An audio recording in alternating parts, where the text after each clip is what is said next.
Hallelujah! ನಮ್ಮ ಕರ್ತನಾದ ಯೇಸು ಕ್ರಿಸ್ತನ ನಾಮದಲ್ಲಿ ನಿಮ್ಮೆಲ್ಲರಿಗೂ ಶುಭಗಳು. Good morning. ಮತ್ತೊಂದು ಸಾರಿ ದೇವರ ವಾಕ್ಯ ಕೇಳಲು ಸಿದ್ಧರಾಗಿದ್ದೀರಾ? ಬನ್ನಿ ಚಿಕ್ಕ ಪ್ರಾರ್ಥನೆಯಿಂದ ಪ್ರಾರಂಭಿಸೋಣ. ಪರಿಶುದ್ಧ ದೇವರೇ, ನಿಮಗೆ ವಂದನೆಗಳು. ನಿಮ್ಮ ಕೃಪೆಯಲ್ಲಿ ನಮ್ಮನ್ನು ಭದ್ರಪಡಿಸುತ್ತಾ ಜೀವಿತರ ಸಂಖ್ಯೆಯಲ್ಲಿ ನಮ್ಮನ್ನಿಟ್ಟು ನಿಮ್ಮ ನಾಮದಲ್ಲಿ ಕೂಡಿ ಬರುವುದಕ್ಕಾಗಿ, ನಿಮ್ಮನ್ನು ಸ್ತುತಿಸುವುದಕ್ಕಾಗಿ, ಮತ್ತೊಂದು ದಿನವನ್ನು ಕೊಟ್ಟಿದ್ದಕ್ಕಾಗಿ ನಿಮಗೆ ವಂದನೆಗಳು. ಈ ಸಮಯದಲ್ಲಿ ನಿಮ್ಮ ವಾಕ್ಯವನ್ನು ನಮಗೆ ದಯಪಾಲಿಸಿರೆಂದು ಕ್ರಿಸ್ತನ ನಾಮದಲ್ಲಿ ಬೇಡುತ್ತೇನೆ ತಂದೆಯೇ, ಆಮೇನ್. ಹೇಗಿದ್ದೀರಿ ಪ್ರಿಯರೇ? ರಾತ್ರಿ ಚೆನ್ನಾಗಿ ನಿದ್ರೆ ಮಾಡಿದ್ದೀರಾ? ಪ್ರಾರ್ಥನೆ ಮಾಡಿಕೊಂಡಿದ್ದೀರಾ? ಬೈಬಲ್ ಓದುತ್ತಾ ಇದ್ದೀರಾ? ಯಾವಾಗ ನೋಡಿದ್ರು ಬ್ರದರ್ ನೀವು ಹೀಗೆ ಕೇಳ್ತೀರಿ, ಪ್ರಾರ್ಥನೆ ಮಾಡಿದ್ದೇವೆ ಬ್ರದರ್, ಏನು ಪ್ರಯೋಜನ? ಬೈಬಲ್ ಓದುತ್ತಾ ಇದ್ದೇವೆ, ಏನು ಸಿಕ್ಕಿದೆ? ಚರ್ಚ್ಗೆ ಹೋಗ್ತಿದ್ದೇವೆ ಬ್ರದರ್, ಏನು ಲಾಭ? ಎನ್ನುವವರಾಗಿ ಈ ದಿನ ಬಹಳಷ್ಟು ಜನ ಇರ್ತಿದ್ದಾರೆ. ದಿನಾಲು ದೇವರ ವಾಕ್ಯವನ್ನು ಯಾಕೆ ಕೇಳಬೇಕು? ದಿನಾಲು ಎಷ್ಟೇ ಹೇಳಿದರೂ ಕೂಡ ನಿಮ್ಮ ಮಾತಿನ ಸಾರಾಂಶ ಯೇಸುವಿನ ಕುರಿತಾದಂತಹ ವಿಷಯಗಳೇ. ಆತನ ಪ್ರೀತಿ, ಆತನ ಶಕ್ತಿ ಕೂಡಿದವುಗಳಾಗಿರ್ತವೆ. ಇವು ನಮ್ಮ ಸ್ಥಿತಿ ಬದಲಾಯಿಸಲ ಅನ್ನಬಹುದೇನೋ. ಹೌದು ಪ್ರಿಯರೇ, ಕೆಲವರಿಗೆ ಅವರ ಸಂಗತಿ ಅವರಿಗೆ ಬೇಕಾಗಿಲ್ಲ, ಊರಿನ ಸುದ್ದಿಯೆಲ್ಲ ಅವರಿಗೆ ಬೇಕು. ಅಲ್ಲೇನಾಗ್ತಾ ಇದೆ, ಇಲ್ಲೇನಾಗ್ತಾ ಇದೆ, ಇದೇ ಅವರಿಗೆ ಬೇಕು. ಅದಕ್ಕಾಗಿಯೇ ಇಂಟರ್ನೆಟ್ನಲ್ಲಿ ಸರ್ಚ್ ಮಾಡ್ತಾರೆ, ಗೂಗಲ್ನಲ್ಲಿ ಸರ್ಚ್ ಮಾಡ್ತಾರೆ, ಆ ಯೂಟ್ಯೂಬ್ನಲ್ಲಿ ಸರ್ಚ್ ಮಾಡ್ತಾರೆ, ಫೇಸ್ಬುಕ್ನಲ್ಲಿ ಸರ್ಚ್ ಮಾಡ್ತಾರೆ.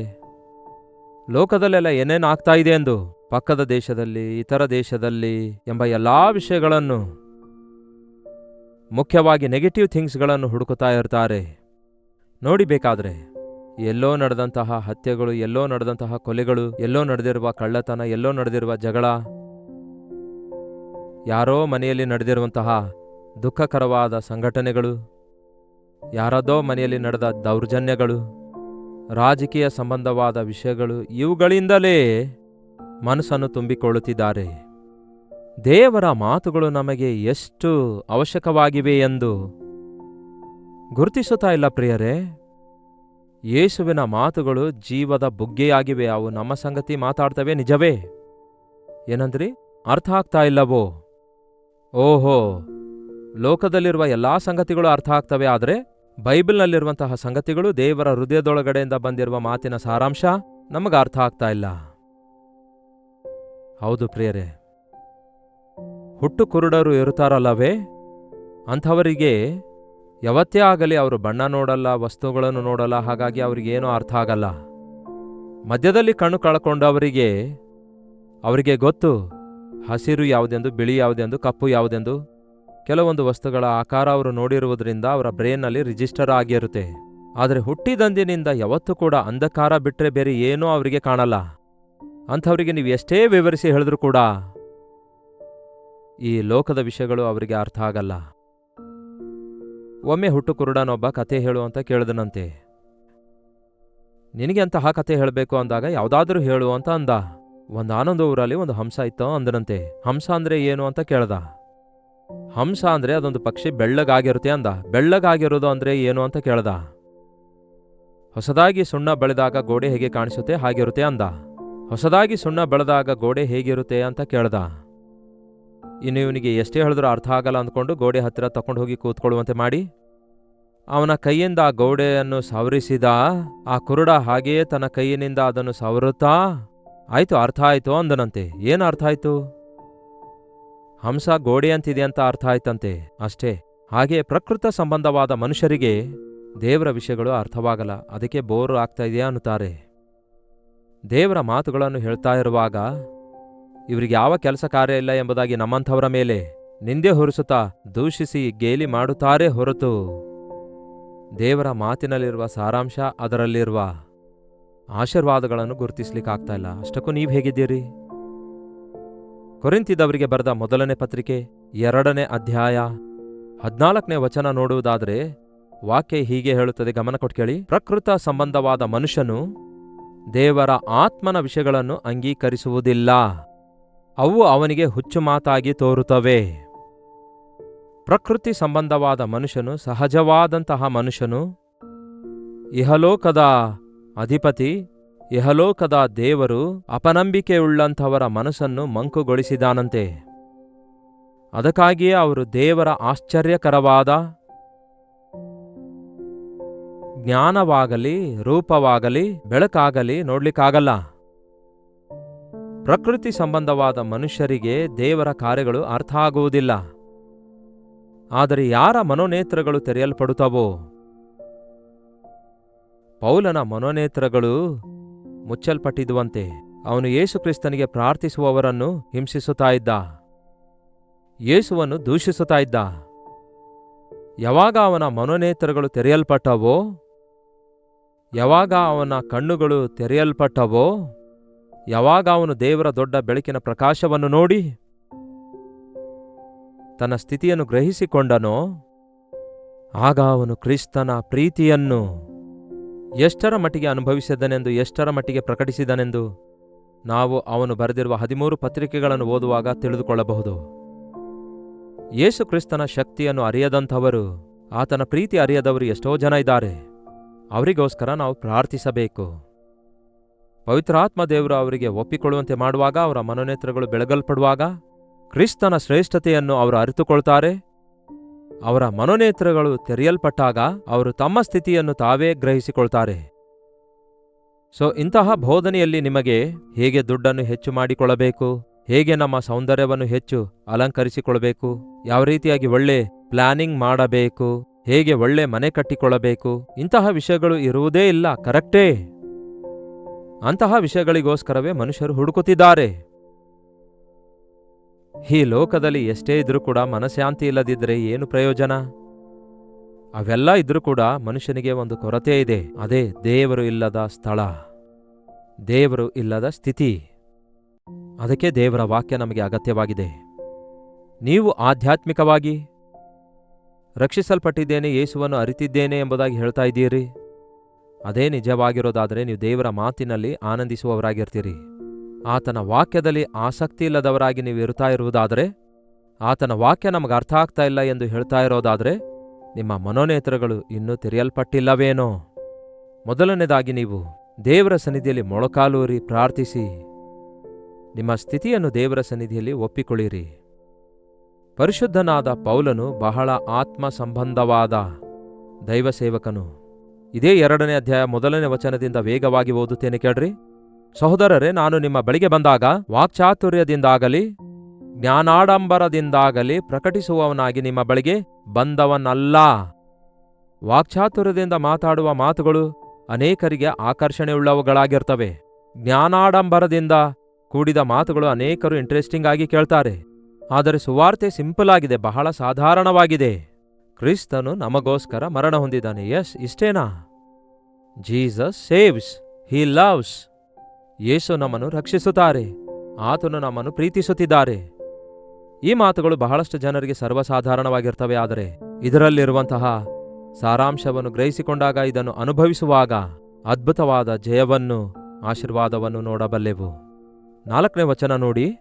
ನಿಮ್ಮ ನಂಬಿಕೆಯು ಮನುಷ್ಯ ಜ್ಞಾನವನ್ನು ಆಧಾರ ಮಾಡಿಕೊಳ್ಳದೆ ದೇವರ ಶಕ್ತಿಯನ್ನು ಆಧಾರ ಮಾಡಿಕೊಂಡಿರಬೇಕೆಂದು, ಏನಂತೆ? ಮನುಷ್ಯರ ಜ್ಞಾನವನ್ನಲ್ಲದೆ ದೇವರ ಶಕ್ತಿಯ ಮೇರೆಗೆ ನಿಮ್ಮ ನಂಬಿಕೆ ಇರಬೇಕೆಂದು ನನ್ನ ಬೋಧನೆಯಲ್ಲಿಯೂ ಪ್ರಸಂಗದಲ್ಲಿಯೂ ಮನವೊಲಿಸುವ ಜ್ಞಾನ ವಾಕ್ಯಗಳನ್ನು ಪ್ರಯೋಗಿಸದೆ, ಸಿಹಿಯಾದ ಮಾತುಗಳು ಬೇಕಂತೆ ನೋಡಿ.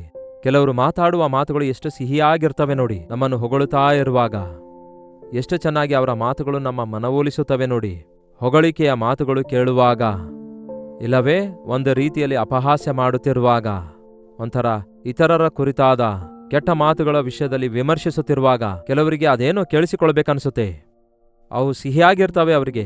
ಛೀ, ಯಾಕೆ ಬೇಕು? ಅವರ ಕುರಿತು ಯಾಕೆ ಕೆಟ್ಟ ಮಾತಾಡೋಣ? ಆ ರೀತಿ ಮಾತಾಡಬಾರದು ಎಂಬುದಾಗಿ ಯಾರಾದರೂ ಹೇಳ್ತಾರೋ? ಇನ್ನಷ್ಟು ಹೆಚ್ಚು ಪೆಟ್ರೋಲ್ ಹೊಯ್ದಂತೆ ಮತ್ತೊಬ್ಬನು ಬಂದು ಮತ್ತೊಂದು ಮಾತು ಹೇಳ್ತಾನೆ. ವಿಮರ್ಶಿಸುವ ಮಾತುಗಳು ಮಾತ್ರವಲ್ಲ, ಗೇಲಿ ಮಾಡುವ ಮಾತುಗಳು ಮತ್ತು ಒಂದು ರೀತಿ ಸಿಹಿಯಾದ ಮಾತುಗಳು. ವಾಕ್ಯ ಹೇಳ್ತದೆ, ವೇಷಳ ಮನೆಗೆ ಹೋಗಬೇಡ, ಆಕೆ ಸಿಹಿಯಾಗಿ ಮಾತಾಡುತ್ತಾಳೆ. ನಿಮ್ಮಿಂದ ಯಾರಾದರೂ ಏನಾದರೂ ಸೆಳೆದುಕೊಳ್ಳಬೇಕಾದ್ರೆ ನಿಮ್ಮೊಂದಿಗೆ ಅವರು ಸಿಹಿಯಾಗಿ ಮಾತಾಡ್ತಾರೆ. ಅದು ನಿಮಗೆ ಗೊತ್ತಾಗಲ್ಲ. ಆ ಸಿಹಿಯಾದ ಮಾತುಗಳನ್ನು ಕೇಳಿ ಮೋಸ ಹೋಗ್ತಾ ಇದ್ದೀರಿ. ಹೊಗಳಿಕೆ ಕೇಳಿ ನಷ್ಟ ಹೋಗ್ತಾ ಇದ್ದೀರಿ.